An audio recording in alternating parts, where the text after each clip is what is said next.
Assalamu alaikum and welcome back to morEwish cuisine. Today I am sharing recipe for cookie crumble bars. It has a layer of cookie with chocolate fudge and a crumble topping with chocolate chips and walnuts. It's delicious, easy and need very few ingredients but turn out delicious. The only one problem with this recipe is that it's hard to resist.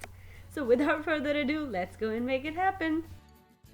So let's start our recipe. Bismillah. First, I'll let you know the resource of this recipe. I usually buy this Great Value, which is a Walmart brand condensed milk.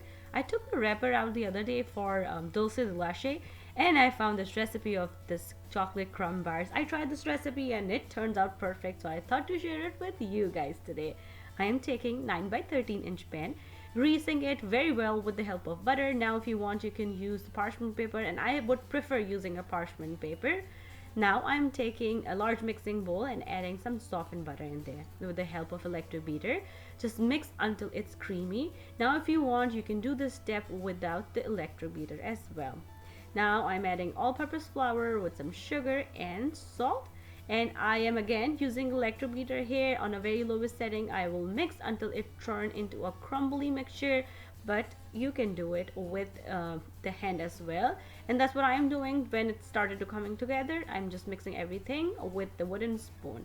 Now we will use this mixture for the base as well and for the crumb topping. So I'm taking around like 2 cups of this mixture out and putting into a prepared pan. Just spread it evenly, and now with the help of hand, I'll just press it until it turns into a single layer. Hand will help soften the butter and it will look smooth. Now if you see empty spaces, you can take more crumbs out from the mixture and smooth it and put it in the oven, which is already preheated on 350 degrees, and we'll bake it for around 10 minutes until edges are getting a little firmer and very little goldenish brown. Till then, we're gonna make our fudge mixture. For that, I'm adding condensed milk and semi-sweet chocolate chip into a small saucepan. Take it to the stove and on a very lowest setting, cook until chocolates are completely melted and mixed through with the condensed milk.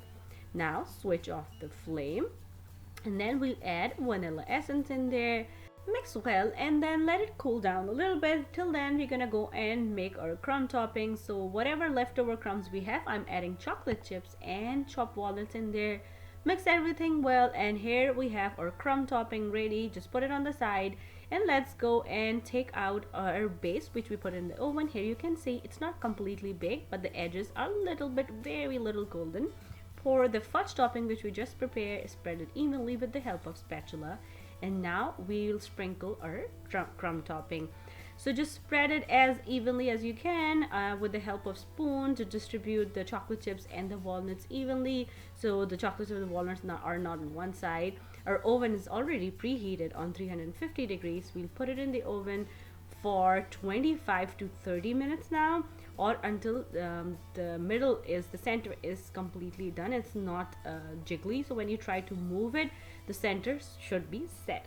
Just take it out, put it on a wire rack, and let it cool down a bit, and then cut into bars. Now if we would have put the parchment paper, it will be very easy to lift it out and we can cut the bars easily, but since I buttered it generously, bars came out perfect. Here are chocolate cookie crumble bars ready, and holiday season is upon us. You can share it with your co-workers, neighbors, even with the school teachers. Just don't add nuts in there because you never know who is nut allergic.